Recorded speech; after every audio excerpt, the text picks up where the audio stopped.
নমস্কার, জয় মাতারা। আমি অ্যাস্ট্রো হিমাংশু। ভাগ্যের দুয়ার থেকে আপনাদেরকে জানাই আন্তরিক শুভেচ্ছা ও ভালোবাসা। আশা করি ঈশ্বরের কৃপায় আপনারা সকলেই সুস্থ আছেন, ভালো আছেন। আজ আমি যে নতুন টপিকসটি নিয়ে আপনাদের সামনে চলে এলাম সেটি হচ্ছে মীন রাশিতে অবস্থিত রেবতী নক্ষত্রের মানুষদের স্বভাব চারিত্রিক বৈশিষ্ট্য কী ধরনের হয়ে থাকে সেগুলোই আমি এই ভিডিওতে বিস্তারিতভাবে আলোচনা করব। তা কালপুরুষ রাশিচক্রের ২৭তম নক্ষত্র রেবতী নক্ষত্র। এই নক্ষত্রের রাশির অধিপতি হল বৃহস্পতি, আর এই নক্ষত্রের অধিপতি হল বুধ। আর এই নক্ষত্রটি জলতত্ত্বের রাশি মীন রাশিতে অবস্থিত। তাই এই নক্ষত্রের মধ্যে রয়েছে একদিকে বৃহস্পতির গুণ আর একদিকে হচ্ছে বুধের গুণ। তাই এই বৃহস্পতি আর বুধের এক্সিস্টে এই যে সুন্দর একটা সমন্বয়ের মেলবন্ধন, যেখানে রয়েছে জ্ঞান ও বুদ্ধির বহিঃপ্রকাশ, এ যেন নতুন দিগন্তের একটা পথ, তাই না? তাই রেবতী শব্দের অর্থটা কি? যে অতি ভাগ্যবান। তাই এই নক্ষত্রের চিহ্নটা কি? বাদ্যযন্ত্র বা মৃদঙ্গ, ঠিক আছে? আর রেবতী নক্ষত্র কি দিয়ে এ নিজেকে প্রকাশ করে? দেখুন, রেবতী নক্ষত্রের এর মধ্যে রয়েছে একটা শ্রবণ যন্ত্র, তাই তো? তার কি অতি সহজে সকলের সামনে নিজেকে প্রকাশিত করা, নিজেকে সকলের মধ্যে বিলিয়ে দেওয়া, তাই তো? আর এই নক্ষত্রের দেবতা হচ্ছে পূষা বা পুষ্য। পুষ্য হলেন কি? দেবতাদের গোপালক, তাই তো? অর্থাৎ অপরকে পালন করা বা পুষ্টি প্রদান করা। যেমন গরু, গোমাতা তার তার যে দুগ্ধ সেটি আমরা পান করি, আমরা পুষ্টি প্রদান করে থাকি আমাদের শরীরের। কিন্তু গরু কিন্তু সে নিজের পুষ্টি সে নিজে সাধন করছে না, সে আমাদেরকে পুষ্টি প্রদান করে আমাদেরকে সতেজ রাখছে, তাই তো? তা রেবতী নক্ষত্রের মানুষদের মধ্যে একটা সেবাপরায়ণতা, একটা পবিত্রতার স্নিগ্ধতা, ন্যায়পরায়ণ, কর্তব্যপরায়ণ, ধার্মিক, সৎ, তাই তো? জ্ঞানের বহিঃপ্রকাশ, নিঃস্বার্থপরায়ণ কর্ম। তার মানে এর মধ্যে রয়েছে একটা সৎ আন্তরিকতা, সৎ জীবনযাপন। এইটাই হচ্ছে রেবতী নক্ষত্রের একটা মহৎ একটা স্বরূপ, তাই তো? তাই এই যে একটা বড় হৃদয়ের একটা মানুষের যে একটা স্বভাব, সকলের প্রতি তাদের মধ্যে রয়েছে একটা সেবাপরায়ণতা, কর্তব্যপরায়ণতা, সৎকর্ম, সৎ বাক্য, সৎ চিন্তা, তাই না? এ যেন এক বহিঃপ্রকাশ। কিসের বহিঃপ্রকাশ? এটা হচ্ছে যেন যে একটা ঈশ্বরের মানব পুত্রের। তাই এই যে রেবতী নক্ষত্রের মানুষদের মধ্যে রয়েছে একটা ঐশ্বরিক দৈব শক্তি, এদের মধ্যে রয়েছে একটা ইনটিউশন ক্ষমতা, কল্পনা শক্তি। এরা যেন একটা ঈশ্বরের দূত হিসেবে এরা পৃথিবীতে এসছে। ঈশ্বর যেন এদেরকে তিনার প্রতিনিধি হিসেবে এই মনুষ্য সমাজের, মানব সমাজের কল্যাণার্থে, তার মানে তাদের কল্যাণার্থে পাঠিয়েছে রেবতী নক্ষত্রের মানুষদেরকে। এরা নিঃস্বার্থপরায়ণভাবে কর্ম করে থাকেন, এরা সেবাপরায়ণ, এরা নির্লিপ্তভাবে কর্ম করে, নিঃস্বার্থপরায়ণভাবে কর্ম করে। এ যেন একটা কি ঈশ্বরের একটা দূত। এদের মনের মধ্যে রয়েছে প্রেমময়, দয়াময়, করুণাময়, স্নিগ্ধময়, সৎ হৃদয়ের মানুষ। সেই কারণে এদেরকে সহজেই যেন সকলের মধ্যে থেকে চিনে নেওয়া যায়, তাই না? তা এবার আমি বলবো যে মীন রাশিতে রেবতী নক্ষত্রের মানুষদের স্বভাব চারিত্রিক বৈশিষ্ট্য কী ধরনের হয়ে থাকে সেগুলোই আজ আমি এখন বিস্তারিত আলোচনা করব। তা দেখুন, প্রথমেই আমি এদের একটা পজিটিভ সাইন বলবো যে এরা ভীষণ আবেগী, সেন্সিটিভ, সংবেদনশীল। এদের হৃদয়টাই ভীষণ সফট, কোমল হৃদয়ের মানুষ এরাও হয়ে থাকে। আর এরা ভীষণ কল্পনাপ্রবণ, এদের মধ্যে একটা ইনটিউশন ক্ষমতা আছে। আর এদের মধ্যে একটা ভাবুক, এরা যেন একটু ভাবুক প্রকৃতির হয়ে থাকে। এদের মাইন্ড একটু সুইং করে, একটু ফ্ল্যাকচুয়েট হয়, ঠিক আছে, কখনো স্থির আবার কখনো যেন চঞ্চল, ঠিক আছে। এইটা কিন্তু এদের ক্যারেক্টারের একটা বিশেষত্ব, একটা ভালো গুণ, তাই তো। আর এরা ভীষণ সৎ, ন্যায়পরায়ণ। এরা ন্যায়ের পথে চলতে পছন্দ করে, সৎ জীবনযাপন করতে এরা পছন্দ করে। আর এদের মধ্যে একটা জিনিস দেখা যায়, এদের জীবনটা যেন মানে সততার আদর্শে দীক্ষিত। এইটা কিন্তু আমি অনেস্টলি বলতে পারি। আর এরা অপরকে নিঃস্বার্থভাবে সেবা করে, কর্ম করে এবং তার বিনিময়ে এরা রিটার্ন কিছু চায় না। এরা কখনো নিজেদের জীবনের স্বার্থের কথা এরা কখনোই ভাবে না। এরা সর্বদাই মানুষের স্বার্থের কথা ভেবে চলে। সেই কারণেই তো এরা সেবাপরায়ণ হয়, মানুষের কল্যাণার্থে এদেরকে নিয়োজিত করে সর্বদাই। এরা ভীষণ রোমান্টিক, আর্টিস্টিক মেন্টালিটি কোয়ালিটির মানুষ হয়ে থাকে। এদের মধ্যে প্রেম, দয়া, মায়া, ইমোশন, ভালোবাসা অসীম, অনন্ত। আর আমি একটা কথা বলতে পারি যে রেবতী নক্ষত্রের মানুষদের প্রেমটা না একটা যেন একটা পবিত্রতা আছে। এদের ভালোবাসার মধ্যে কোনো খাদ নেই। তাই মানে সেই কারণে অনেকে বলে থাকেন যে রেবতী নক্ষত্রের মানুষদের মানে ভালোবাসা এ যেন প্রেমময়, দয়াময়। মানে এদের ভালোবাসার মধ্যে যেন ঈশ্বর বসবাস করে থাকে, এটা আমি দায়িত্ব নিয়ে বলতে পারি। আর এদের মধ্যে মানে বাক শক্তিটা মানে অটুট। এরা সুন্দর গুছিয়ে কথা বলতে পারে, এদের মধ্যে টকিং কোয়ালিটি এত সুন্দর। আর এদের কণ্ঠস্বরটা ভীষণ সুন্দর হয়। এরা অনেক কঠিন বিষয়টিকে খুব সহজভাবে মানুষকে বোঝাতে পারে। আর এরা সুন্দর গুছিয়ে কথা বলতে পারে। আর এরা ভালো শিক্ষক ও ধর্মগুরু হতে পারে।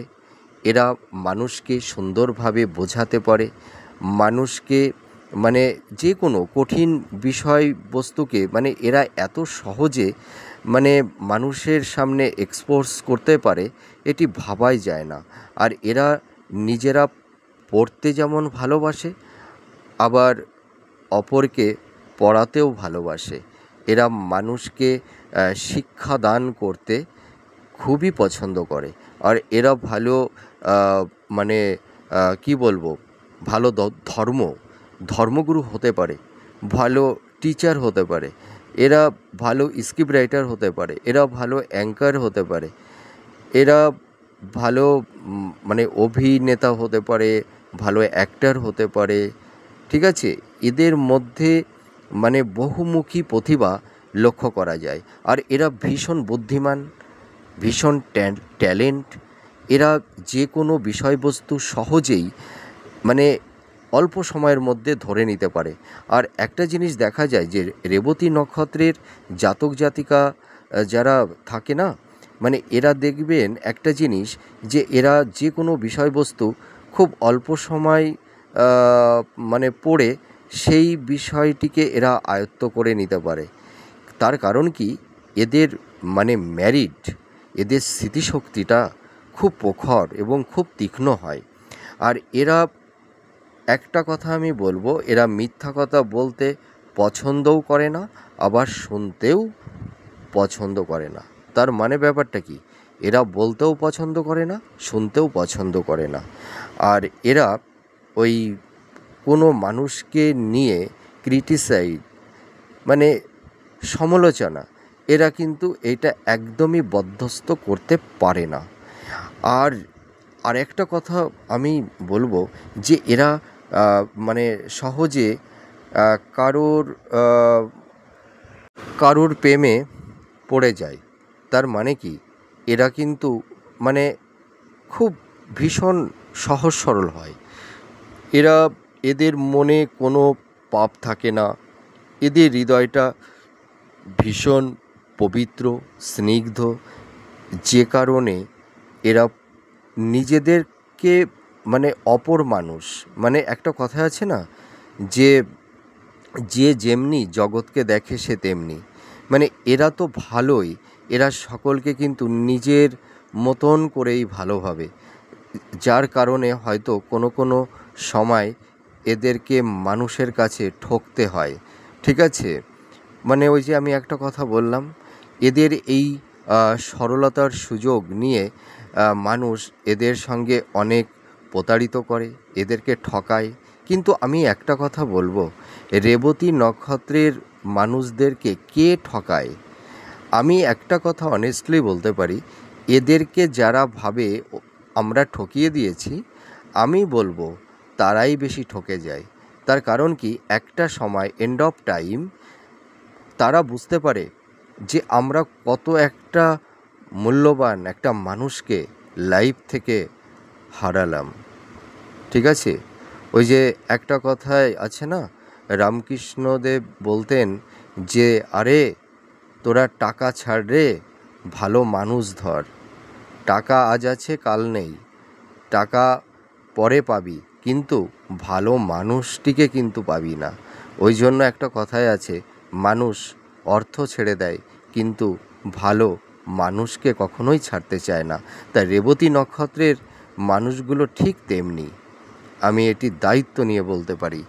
আর এরা মানুষকে সহজেই বিশ্বাস করে, মানে বিশ্বাস করে ফেলে, এবং মনের কথা প্রিয়জনদেরকে বলে দেয়।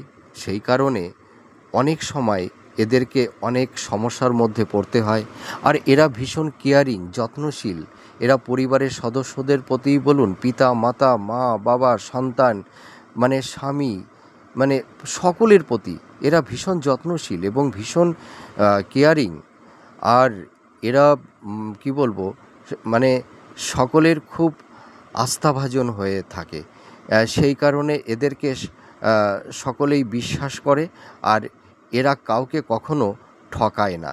এদেরকে মানুষ ঠকায় কিন্তু এরা কাউকে কখনোই ঠকায় না, যার কারণে এরা মানুষের কাছে না ভীষণ গ্রহণযোগী হয়ে ওঠে। আর এরা মানুষকে ভীষণ কনভিন্স করতে পারে।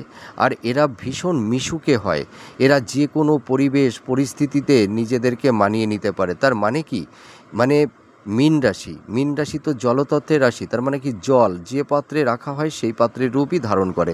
তা মীন রাশির রেবতী নক্ষত্রের মানুষেরা না একদম সেই জলের মতন।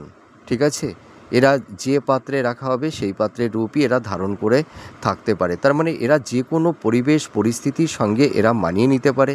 এরা ভীষণ মিশুকে হয়, এরা মানুষের সঙ্গে খুব সহজে মিশে যেতে পারে। এরা আনন্দ উৎসব, একটু ঠাট্টা, ঠিক আছে, গল্প, এগুলো কিন্তু এরা পছন্দ করে। আর এরা ভীষণ মিশুকে হয়, একটা কথাই আমি বলবো। আর এদের মানে সরলতার সুযোগ অনেকেই নেয়, ঠিক আছে, নিয়ে কিন্তু এদেরকে ঠকায়। আর রেবতী নক্ষত্রের মানুষগুলো মানে ঠকে যায়, ব্যথা পায়, যন্ত্রণা, দুঃখ, কষ্ট, হিমোলেট সব কিছুই হয়, তবুও যেন সেই অপরাধীকে তবুও যেন এরা ক্ষমা করে দেয়। এরা এমন এক ধরনের মানুষ হয়ে থাকে যে এরা এদের শত্রু যারা হয় না তাদেরও কিন্তু এরা অমঙ্গল চায় না, তাদেরও মঙ্গল কামনা করে। রেবতী নক্ষত্রের মানুষেরা এতই মানে মানবিক, এত বড় হৃদয়ের মানুষ হয়ে থাকে, এদের মধ্যে এত ক্ষমা, এত দয়া, এত প্রেম, এরা প্রেমময়, যার কারণে রেবতী নক্ষত্রের মানুষ যারা হয় না, এরা সকল মানুষের থেকে না এরা অনেকটা এগিয়ে। এরা ভীষণ শৌখিন হয়। এরা মানে নিজেদেরকে খুব পরিপাটি করে গুছিয়ে রাখতে পছন্দ করে। দেখবেন একটা জিনিস, রেবতী নক্ষত্রের মানুষ যারা আছে না, তাদের বাড়িতে যাবেন, দেখবেন তারা ঘর দুয়ার পোশাক আশাক সব সময় একটা সিমসাম টিপটপ, ঠিক আছে, মানে নিজেদেরকে ভীষণ মানে সুন্দর সাজিয়ে রাখতে এরা পছন্দ করে। এরা ভীষণ শৌখিন হয়। কিন্তু এরা মানে শৌখিন হয় ঠিক আছে, এরা লাক্সারিয়াস অবশ্যই এরাও পছন্দ করে, এরা লাক্সারিয়াসভাবে জীবনযাপনও করে, কিন্তু এরা কিন্তু বেহিসাবি নয়। এরা অহেতুক কোনো অর্থ খরচ করে না, ঠিক আছে।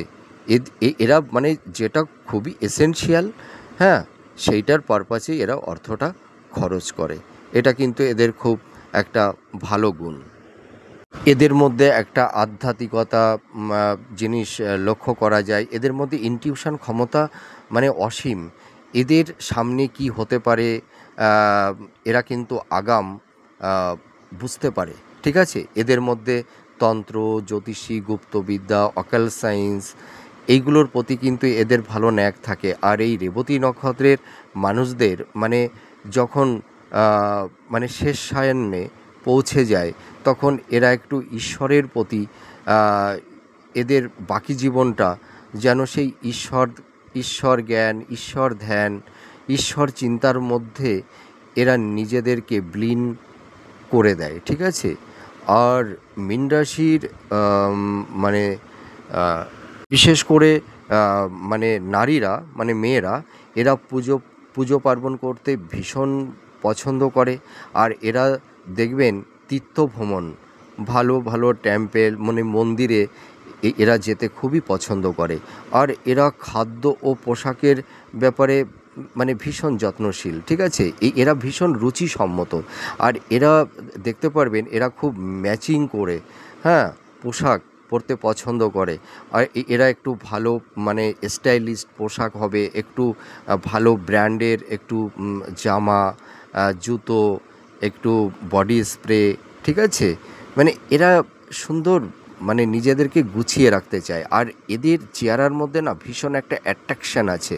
এদের চোখগুলো ভীষণ রোমান্টিক, খুব মায়াবী। আর এদের চোখগুলো একটু ভাসা, একটু হরিণী চোখের মতন হয়। আর এদের চুলগুলোও খুব সুন্দর হয়, যার কারণে এরা মানে যদি 10টা মানুষের মধ্যে কোনো রেবতী নক্ষত্রের জাতক জাতিকারা থাকে, তাদেরকে কিন্তু মানুষ চিনে নিতে পারে। মানে 10 জন মানুষের মধ্যে এরা সকলের মানে চোখটাকে মানে ধাঁধিয়ে দিতে পারে, ঠিক আছে। এত এদের চেহারার মধ্যে অ্যাট্রাকশান আছে। আর এরা মানে অপরের স্বার্থ দেখতে গিয়ে আমি বলবো যে রেবতী নক্ষত্রের মানুষেরা অনেক সময় নিজেদের লাইফ কেরিয়ারের কথাটাও ভুলে যায়, যার কারণে কিছু ক্ষেত্রে তাদের মানে খুব কাছের মানুষের স্বার্থ দেখতে গিয়ে অনেক সময় এদের নিজেদের কেরিয়ারটাকে মানে সঠিকভাবে ডেভেলপমেন্ট করতে পারে না। আর এদের মধ্যে আরেকটা জিনিস দেখা যায় যে এরা কিন্তু একটু প্রেমিক, ঠিক আছে। এরা কিন্তু সহজে মানুষের প্রেমে পড়ে যায়। তার মানে কি, এদের মধ্যে তো প্রেম, দয়া, মায়া, আর এদের মানে ব্যবহার এত ভালো।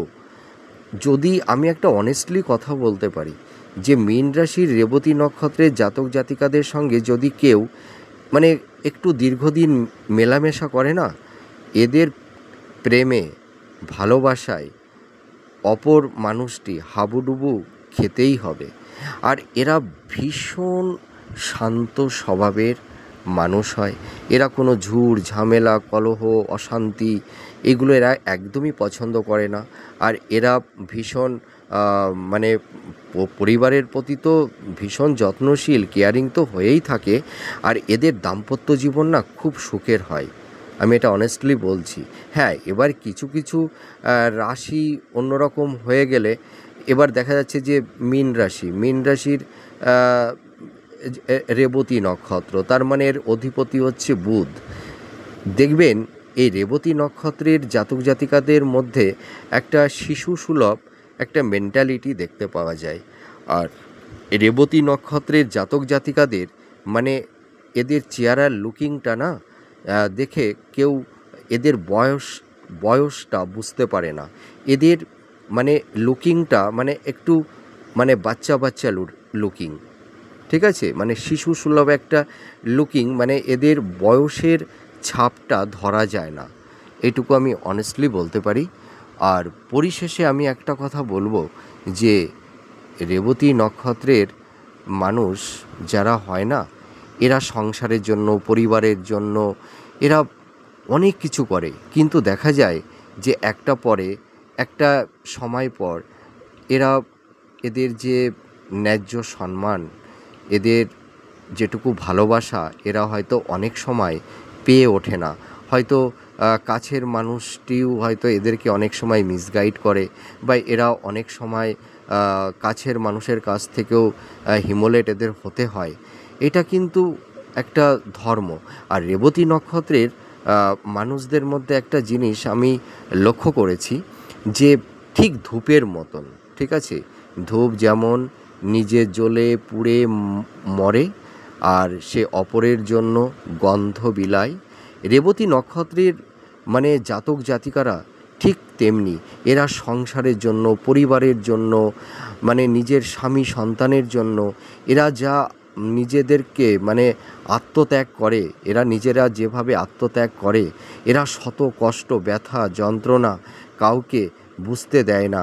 এরা ঠিক নিজের মনের অন্তরেই দগ্ধ হয়, জ্বলে, ঠিক আছে, কষ্ট পায়, কিন্তু অপরকে এরা কখনোই কষ্ট দেয় না। আর এরা শত কষ্ট করেও অপরকে কিন্তু এরা শান্তি দেয়। সেই কারণেই তো আমি একটা কথা বলতে পারি যে ঈশ্বর যেন এদেরকে পৃথিবীতে পাঠিয়েছে সেবা দেওয়ার জন্য, সেবা নেওয়ার জন্য না। আর রেবতী নক্ষত্রের মানুষেরা সেটি প্রার্থনাও করে না। এরা নিজেদেরকে সর্বদাই ভাবে যে পৃথিবীতে আমরা মানুষের সেবার জন্য এসেছি, কল্যাণের জন্য এসেছি, আমরা সেবা নিতে আসিনি, আমরা সেবা দিতে এসেছি। সেই কারণেই তো বলা হয় যে রেবতী নক্ষত্রের মানুষ যারা আপনারা আছেন, আপনারা ঈশ্বরের দূত, ঈশ্বরের অমৃত পুত্র বা কন্যা আপনারা, এটা আমি দায়িত্ব নিয়ে বলতে পারি। আর এদের হৃদয়টি ভীষণ তো সফট, কোমল, এরা যার কারণে এরা অল্পতেই আঘাত পায়, ঠিক আছে, খুব কষ্ট পায়।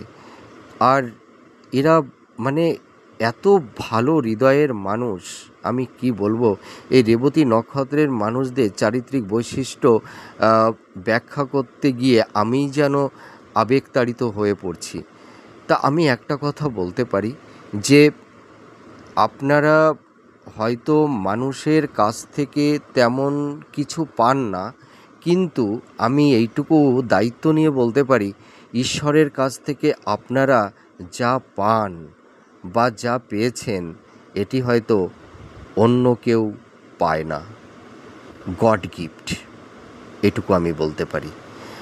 আর এরা ওই যে আমি বললাম যে ধূপের মতন এরা জ্বলে পুড়ে কষ্ট পায়, কিন্তু অপরকে এরা কষ্ট দেয় না, এরা অপরকে শান্তি দেয়। এরা শান্তি, মানুষের সেবার জন্যই তো এরা পৃথিবীতে এসছে।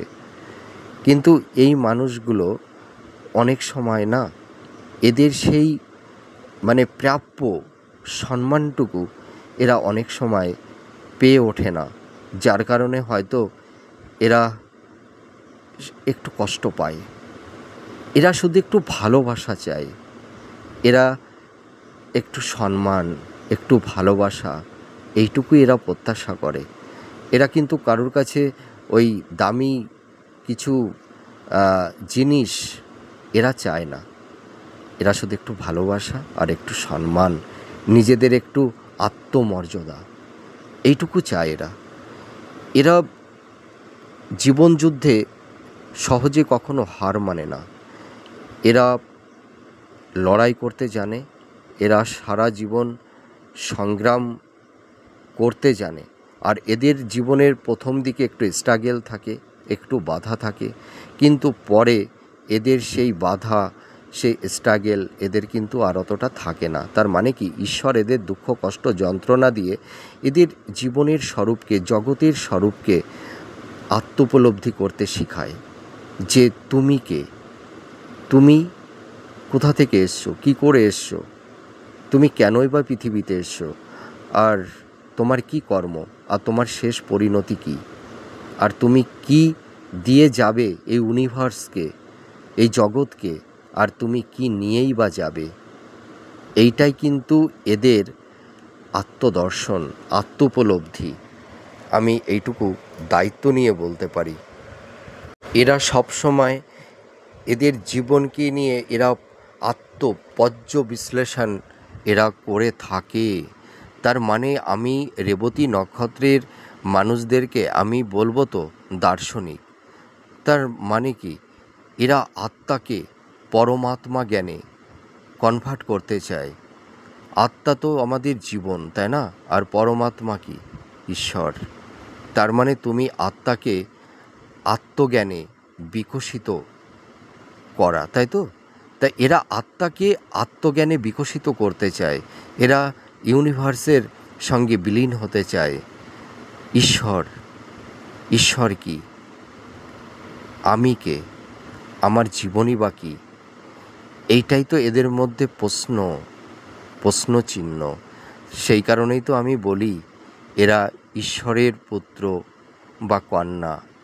এরা পৃথিবীতে শুধু দেবার জন্যই এসেছে, সেবা দিতে এসেছে। এরা কিন্তু সেবা নিতে আসেনি। আর কোনো কিছুর বিনিময়ে এরা কোনো কিছু প্রত্যাশা করে না। এরা সবসময় নিঃস্বার্থপরায়ণভাবে, নির্লিপ্তভাবে এরা জীবনে কর্ম করে যেতে চায়। সততাই এদের জীবনের মূল মন্ত্র বা পথ। তা যাই হোক, আমি আপনাদের চারিত্রিক বৈশিষ্ট্যটা আমার সীমিত জ্ঞানে আমি যেটুকু পারলাম আলোচনা করলাম। আমার এই আলোচনাটি আপনাদের কতটা ভালো লাগলো কমেন্ট করে জানাবেন। আমি ঈশ্বরের কাছে প্রার্থনা করি আপনারা সুস্থ থাকুন, ভালো থাকুন। আবার পরে কোনো নেক্সট ভিডিওতে নতুন কোনো টপিকস নিয়ে আপনাদের কাছে চলে আসব। আপনাদের সঙ্গে অনেক গল্প হবে, কথা হবে। তাহলে আজ আসি। জয় মা তারা।